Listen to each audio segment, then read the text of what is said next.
नमस्कार दर्शक बंधु आज किसी गुरुत्वपूर्ण खबर चैनल नुआ थे चैनल टी सब्सक्राइब करेंगे लाइक करेंगे डेरी नक आज गुरुत्वपूर्ण खबर पर नजर पकाइबा। आज प्रथम खबर आसिला पानी पाग को नहीं बड़ अपडेट आसुची आउ एक लघुचाप 5 दिन विभिन्न स्थान में वर्षा नहीं अलर्ट संपूर्ण खबर वर्तमान सक्रिय रही बंगोपसागर में सृष्टि घूर्णिवलय एहार प्रभाव में 5 दिन जाए राज्य में विभिन्न स्थान में वर्षार संभावना सूचना मुताबक केउझर मयूरभंज कोरापुट और मालकानगिरी में प्रबल वर्षा हो पारे बोली भुवनेश्वर आंचलिक पाणीपाग केन्द्र पक्षरु सूचना मिली। आसंता 7 तारिख में दक्षिण ओडिशा रे उपकूल संलग्न बंगोपसागर में लघुचाप सृष्टि हेबो। एहार प्रभाव में राज्य में वर्षा लगी रहिबो। 7 तारिख में कंधमाल गंजाम कोरापुट और मालकानगिरी जिले में केतेक स्थान में प्रबल अति प्रबल वर्षा हेबार संभावना अछि।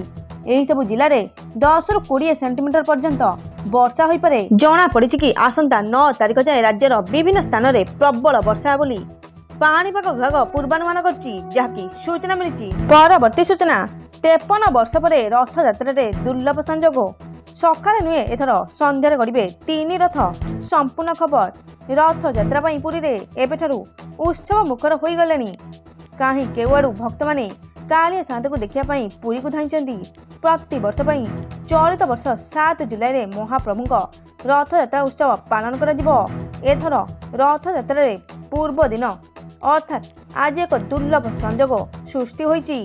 यही संजोग 53 वर्ष पर गठित होईची जहाँकि प्रति वर्ष आषाढ़ मास शुक्ल पक्ष द्वितीय तिथि जगन्नाथ रथ यात्रा आरंभ होता है।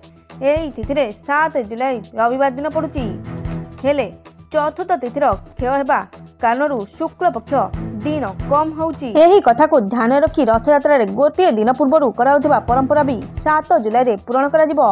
एथर नेत्र उत्सव 7 जुलाई रविवार दिन सकाळे पालन करा जिवो और संध्या रे रथ यात्रा आरंभ हेबो। राति समय रथ यात्रा रोका जिवो जेउथि 3 रथ 8 जुलाई अर्थात सोमवार दिन मंदिर रे पहुंचबे। एहीपरि एक दिन बाहरिबा परे रथ यात्रा 2 दिन पर्यंत चलिबो।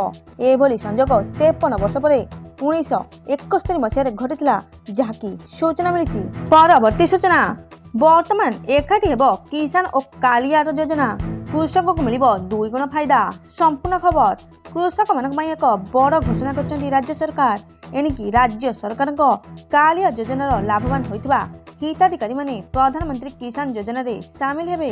कृषक मानक आर्थिक विकास क्षेत्र में एक पदक्षेप नहीं बीजेपी सरकार निर्वाचन समय बीजेपी देइथिबा प्रतिश्रुति को पूरण करने आरंभ करछि। वर्तमान ओडिशा रे नुआ सरकार गठन हेबा परे चाषी आय वृद्धि उद्देश्य रे समृद्ध कृषक नीति को खूब शीघ्र कार्यकारी करने को गुरुत्व देइछन्ती बीजेपी सरकार। कृषि विभाग समीक्षा बैठक पर एने सूचना देइछन्ती मुख्यमंत्री मोहन चरण माझी। एहा व्यतीत राज्य में कृषक 58टी शीतल भंडार निर्माण कर सब डिविजन स्तर में शीतल भंडार प्रस्तुत करने मुख्यमंत्री सूचना देइछन्ती। तेबे एही समृद्ध कृषक नीति को यथाशीघ्र लागू करने मुख्यमंत्री निर्देश जारी करछन्ती जहाँकि सूचना मिली। आज किसी गुरुत्वपूर्ण खबर। Thank you all.